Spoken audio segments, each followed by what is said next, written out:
Good morning, Thailand. My name is Alex. And I'm Jay. Indeed. And we are from the Thaiger, and we have some news updates for you from around the Land of Smiles this Tuesday, December 3rd. But before we begin, please remember to like and subscribe if you haven't done that already. Now, today we'll be talking about backlash being faced by the Prime Minister over her flood response. A Russian actress who was swept out to sea in a tragic incident, and a little later, Malaysia's response to being used as a portal to avoid American tariffs. But first, we'll begin back in Thailand with Thai AirAsia ticket fraud allegations.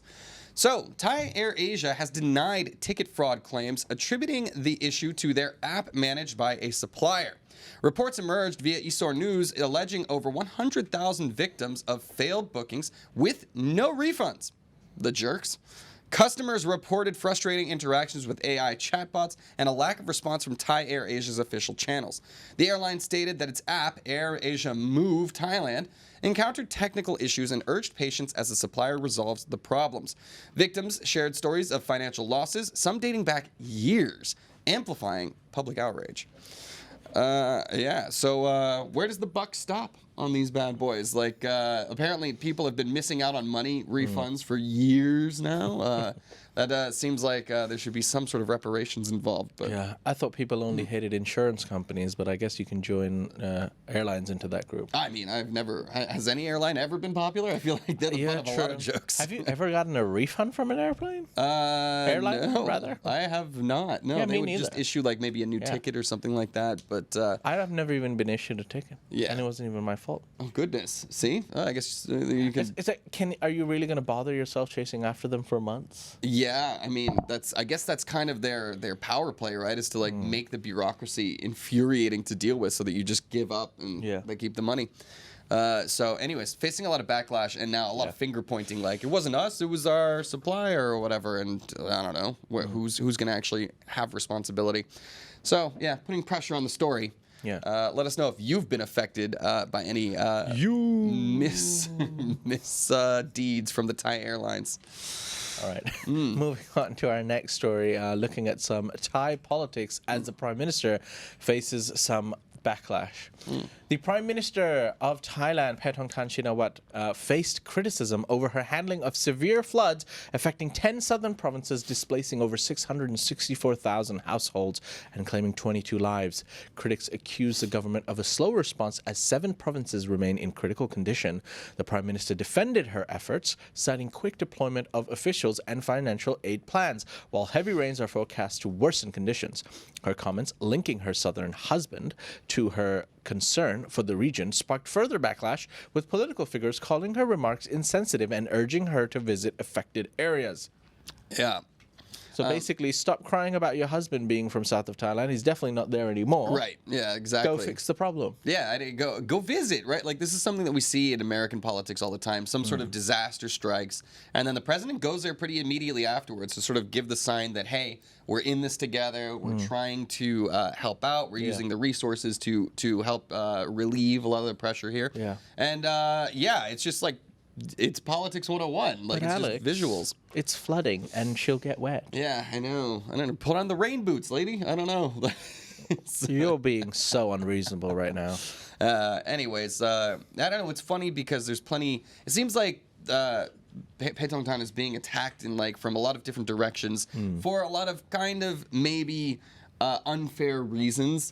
But this is one where she could easily fix the problem just by actually, she could silence the critics by going and doing a visit there, especially because her husband is from there. So he should have some skin in the game too. I mean, I don't know whether a family member needs to come from a location for you to care about it. You're the Prime Minister of the country. You should go anyways. But I think, like you said, we have to also look at her schedule.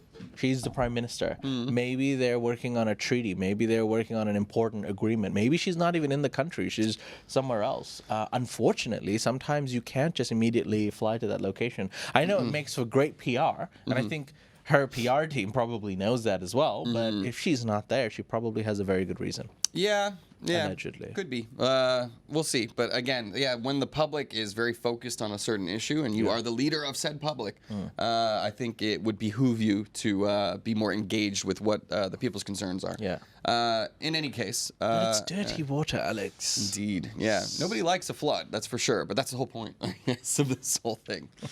Anyways, moving. Jay's back, says Gregor Brown. There he is. And Rackmark says, we watch 2 dudes on a job. That's us. I believe. Yeah, we are working right now. What kind of job? Reporting the news, obviously. We gotta let people know. All right, well, anyways, moving on to our next story. So, all right, there's been a lot of talk lately about the dangers that Israelis might be facing around the world. And apparently it's reared its ugly head here in Thailand, as an Israeli has been attacked in Thailand amid rising safety concerns. So, a 22-year-old Israeli backpacker, Mr. Eli, was assaulted by a group of German tourists in northern Thailand, intensifying safety fears for Israelis in the region. The unprovoked attack, marked by insults targeting his nationality, left him with injuries, fueling concerns about hostility toward Israeli tourists. This incident coincides with Israel's National Security Council raising Thailand's travel warning to level 2, urging vigilance rather than evacuation. Israeli authorities advise tourists to avoid large gatherings, maintain a low profile, and refrain from publicizing travel plans. And I will ask you guys to please be civil in the comments on this story, for the love of God. Yeah, so unprovoked attack did happen. There have been warnings that have been going out lately for Israelis in the area. Not in the north. Typically, you would expect it more in the large gatherings in Koh Phangan and Koh Samui.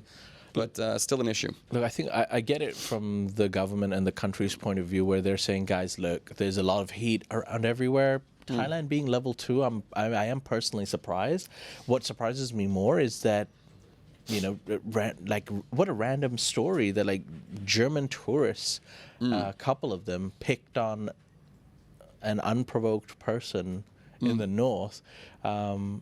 Hopefully there's more to the story, but hey, look, when someone's been a victim, you've got to help that person first and then investigate later what actually happened. But yeah, I hope a part of me wants to believe that it's not true. A part of me wants to believe that the people are not attacking innocent travelers and people who are on holiday and trying to get away from things. But indeed, and like Thailand is always like a safe haven for everyone. Right, it is. Yes, Switzerland of the East kind of thing. I will say, though, there's definitely certainly a reputation that has been gained by many of these young backpackers around the islands and things like that for being kind of rude and kind of not nasty towards service people in Thailand. Now, of course, that can extend to pretty much every single nationality. There have been bad cases and bad apples with every single one of them. But in any case, yeah, unclear about exactly what the details were, but it's always scary when there's a group of people going against a single individual, which appear to be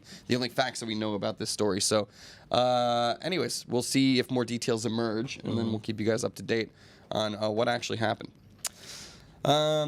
Anyways, on to our next story.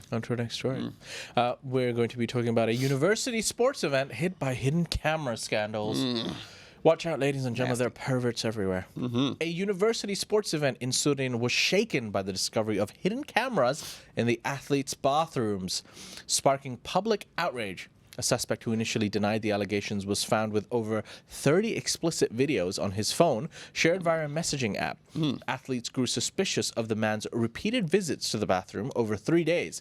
After a volleyball player alerted their coach, an investigation revealed a camera disguised as a charger. Despite the suspect's denials, police uncovered substantial evidence confirming privacy violations and igniting calls for stricter security measures at public events. Camera disguised as a charger. Yeah. I wonder what the punishment is for something like this, because this is a severe violation of privacy, and this happens a lot. It does appear to, and that's not a good look, that's for sure. There are perverts everywhere. There are perverts all around the world, but this actually is quite common in Thailand. Yeah. I mean, we've done stories where even hotels have had like sneaky doors and mirrors and this and that. Trick doors and things like that. Cameras. But yeah, good on this girl, this volleyball player, for saying something when she saw something, because otherwise, who knows, this guy might have gotten away with it completely. But what we can hope for is that they throw the book at him and set an example so that anybody who is caught doing this faces some severe consequences, because this is just, nasty stuff. Yeah. Absolutely disgusting story. So, gross. I feel yucky. Anyways, shall we on to the next one? Hi, Damien. By the way, thank you for going. Damien. Yeah, Mandalik says as long as one doesn't misbehave, Thailand is the safest haven. Indeed, I feel like that is haven for generally tourists, expats, serial killers, con men running away. Whoa! What's that? Huh? It's just a fact. Yeah. Ugh. Okay. Let's get back into character. Newsman. All right. Now, this is it. We have a tragic story next. Okay. So, yes, unfortunately, a Russian actress, Kamilla Belyatskaya, has died in a cliffside tragedy in Thailand. So, Kamilla Belyatskaya, a 24-year-old aspiring Russian actress, was swept to her death by a giant wave while meditating on a yoga mat at Koh Samui's Latko viewpoint. The tragic incident occurred during a vacation with her boyfriend. Footage shows Belyatskaya being struck by the wave and struggling in the rough currents. Rescue efforts were hindered by 9-foot waves, and her body was later found 2/3 of a mile from the scene. Authorities stated the area wasn't a swimming zone, but warned tourists of dangerous conditions during monsoon season. Access to the rocky area has since been closed to prevent further accidents. Apparently, too, this wasn't the only interesting fact about it. Somebody dove into the water to try and save her. That person has yet to be found. So this is one of those terrible things where, like, you got to be careful where you are. Yeah. Especially, this was not a swimming area. There's no lifeguard in duty, so it's a very at-your-own-risk situation. It looked quite dangerous as well. It was. Like, that's the idea. Going for... and how many times have we seen this, right? Like, people going for the Instagram. Yeah. Like, they think it's picturesque, and all of a sudden... Because someone was filming it. Right, yeah. So, absolutely terrible story. And also goes to show you, like... diving in, if you're not a professional lifeguard or something like that, you're putting yourself at risk too. Yeah. Rather than saving a life, now there's 2 that are gone. So a lot of warnings to be had from this story. Yes. Mojo says, adds more details. She was told not to go there, and apparently a local man died trying to save her. Indeed. So that's absolute. Well, again, he hasn't been found yet, so hopefully he's maybe clinging to a raft somewhere. But unfortunately, yes, the worst is feared. Be careful, guys. The ocean is no joke. It only takes a second, and then you're swept out to sea, and nobody can save you. Anyways. All right. Moving on to our next story, which is regarding a foreign man that swims in the Bangkok's polluted canals, sparks outrage. Gross. Warning, don't go swimming in the Bangkok canals because a viral video shows a foreign man swimming in Bangkok's heavily polluted Klong San Sap, shocking Thai netizens. Known for its industrial waste, untreated sewage, and dangerous boat traffic, the canal poses severe health and safety risk. Critics expressed concern over the man's exposure to bacteria and the threat of boat collisions, with some recalling the canal's oil slicks and trash-covered waters. While a few defended his personal freedom, most condemned the act as reckless, reigniting discussions about Bangkok's environmental challenges. The incident highlights the urgent need for stricter measures and greater public awareness to address pollution and improve water safety. Guy thought he was being a rebel. Or just don't swim in it, right? Like, I mean, obviously, okay, nobody likes pollution. Untreated sewage in there, that's not It's great. fine if I just close my mouth. Yeah. The water can't enter through my eyes and ears and other bodily parts. Right, yes. Just saying. Look, I mean... straight up, like, this was a big issue in France, right, during the Olympics with the river there, where they were actually trying to clean it up to put people to swim in it.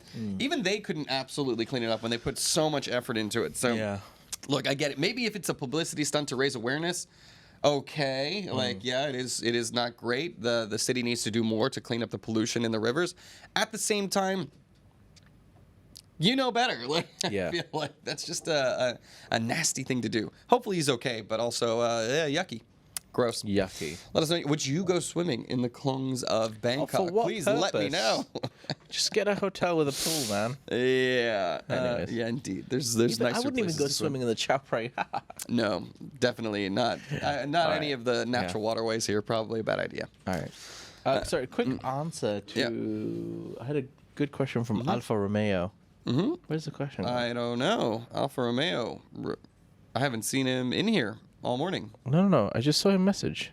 Yeah, J&A, do we need to apply for an ETA before entering Thailand as of December? What is the ETA, you might say? It is the Electronic Travel Authorization. It was in August 23rd, 2024. So this year, August, it was announced that they're accelerating the implementation of a new system starting in December. As of right now, I don't believe it has been confirmed. Okay. So it was planned. Yeah. Yeah. And also, it needs enrollment. Who can enroll to it? Quite a lot of countries. I think Alfa Romeo, coming from Canada, I believe you can. Quick little research. Not yet operational. Yeah, not yet. They initially slated a pilot launch for December 1st. The implementation has been postponed to allow for further coordination among relevant government agencies. Yeah. So, not yet. Coming from Canada, I think you'd be fine, Alpha. But anyways, all right. In any case, it's just a matter of whether you can bypass some lines or not. That would be wonderful. Yeah. Anyways, you good? We got some ASEAN stories now. We're moving on from the Thaiger into the ASEAN section of the news. And our first stop is Malaysia. Now, Malaysia is warning Chinese firms against tariff dodging, of course, with everybody talking about Trump's impending tariffs. Trump's America. Malaysia's Deputy Trade Minister Liu Chin-tong urged Chinese businesses not to use Malaysia as a base for rebadging products to bypass U.S. tariffs. This comes amid escalating U.S.-China trade tensions and expected restrictions on semiconductor-related exports, including those manufactured in Malaysia.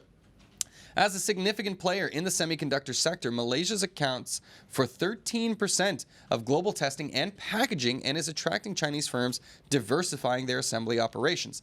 However, Liu emphasized Malaysia's stance against facilitating tariff evasion, referencing previous U.S. actions imposing tariffs on solar exports from Asian nations, including Malaysia itself. So when the tariffs come in, like obviously Trump is targeting specific people like China, like Mexico, like Canada for these tariffs, then those countries might try to find ways to bypass them by going through other nations that don't face them. So Malaysia's trying to get ahead of that and say like, please don't do it. I imagine where there's a will, there's a way though. Yeah. We'll see. Malaysia, truly Asia. Yeah. A singer in my car says, I shot the tariff, but I did not shoot the subsidy. Fantastic work. I thought he was singing a song. He was. I shot the tariff, but I didn't shoot the subsidy. That is the reference. It is, yeah. You got it. All right. Moving on. Close by to Singapore, as Singapore executes fourth person in 3 weeks amid criticism. They're on a tear. Yeah. Singapore executed Masood Rahimi Mehzad, a 35-year-old Singaporean Iranian, for drug trafficking, marking the fourth execution in under a month. Convicted in 2013 for trafficking 31.14 grams of heroin, Masood's appeals and clemency petitions were rejected and a last-minute appeal was dismissed. Iran's foreign minister appealed for clemency on humanitarian grounds, but Singapore upheld its strict drug laws, which mandate the death penalty for trafficking over 15 grams of heroin. Officials assert the policy deters a serious crime, though the UN and rights groups dispute its effectiveness. Now, Singapore has executed 9 people this year, 8 for drug-related crimes, drawing continued international criticism of its capital punishment stance. Now, it works, but just because it works, should you do it on humanitarian grounds? Singapore says yes. I mean, that's the question that the critics are saying is, does it work? Because it keeps happening. And 9 is not that high of a number, man. For a country like Singapore, which has like a very small population, like 9 executions in a year is a lot. But it's also, look, it's also continued, isn't it? It's like they're like, look, no matter what, you're gonna die if you sell drugs or get caught selling drugs in Singapore. I'm of the other camp. I believe that capital punishment is not a great deterrent, and I think that people would turn to crime because they're desperate economically. They'll run the risk no matter what, like, because they're not planning on getting caught at all. So I don't know. I'm not a fan of capital punishment in general, but particularly for drug-related things, because I feel like this is just a really black market supply and demand situation, rather than a truly nefarious, like, we've like murdered somebody or something like that. It's heavily disputed. What's very interesting about this story is that Iran is like, hey, please don't kill him, which Iran definitely uses capital punishment a whole lot. So a little bit of hypocrisy there. But, also in the Middle East, there's tons of heroin and poppy production. So, I don't know. But the point remains. I remember when I was getting on the flight from Thailand to Singapore, as they're landing, they're like, "Oh, and by the way, if you've brought any cannabis with you, you will probably be executed." Like just like as like a friendly reminder. Welcome to Singapore. You may be killed by the state. I was like checking my bag. I don't smoke anymore, so like I was checking your beer. Where is it? Yeah, like did I not accidentally bring any with me or something like that? So very serious they are in Singapore still. And I am, I'm still not sure if it's going to work, but they are certainly committed to the policy. Anyways, on to our next story, which takes us over to the Philippines, where we have concern over a Russian submarine somehow making its way over into their waters. Philippine President Ferdinand Marcos Jr. expressed concern over a Russian Kilo-class submarine sighted within Philippines' Exclusive Economic Zone, or EEZ, in the South China Sea. The submarine, identified as UFA 490, was spotted 80 nautical miles off Occidental Mindoro on November 28th. The Russian vessel claimed to be awaiting better weather before proceeding to Vladivostok, Russia. Philippine naval forces escorted the submarine to ensure compliance with maritime regulations. The incident highlights growing tensions in the region, where Manila, a U.S. ally, faces disputes with Beijing over South China Sea claims. It also raises concerns about Russia's increasing activity following live-fire naval exercises conducted with China in July. I don't know exactly why Russia is, they've got their own problems going on in Eastern Europe as well.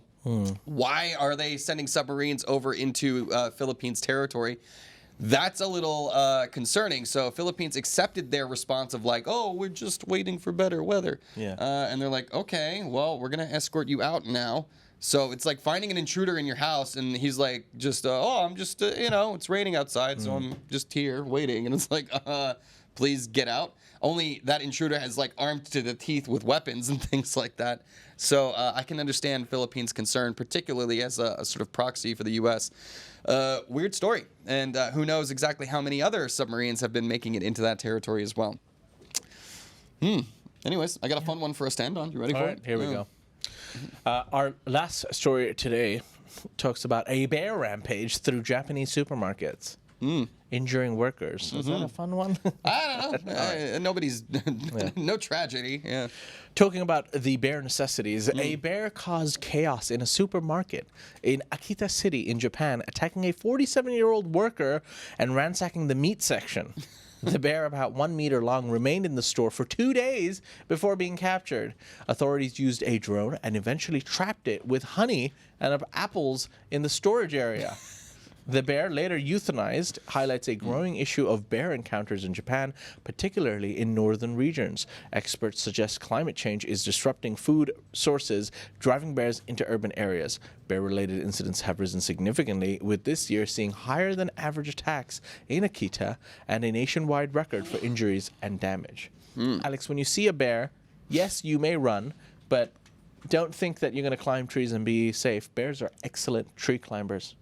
Indeed. And apparently, like, there's an increase in attacks in Japan is very interesting to me because I have seen a lot of actually these bear attack videos make it into my feed. I love the nature stuff. Yeah. But this one played out like a cartoon. It felt like he was in there for 2 days. There's like a standoff with police, and they eventually trapped him with honey. Get some honey and apples. Things. Yeah, everybody knows the bears love honey. Storage area. Yeah. In any case, I mean, you love Akita town.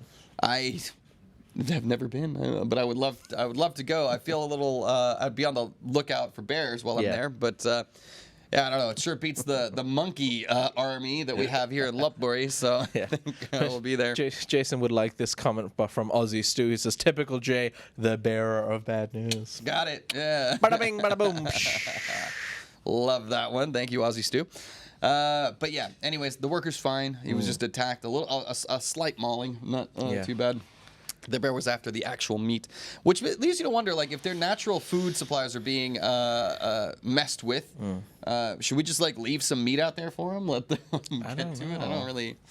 I don't know what the solution is here, but anyways, hearts go out to the Bears family. Yeah. But anyways, ladies and gentlemen, that's it. Those were some of the stories from across Thailand today. You can find more stories on thetaiger.com and join in the conversation at ASEANnow.com. Thailand's largest expat forum. For now, we're going to dive into the live section and have a quick chat with the viewers. Let's do it.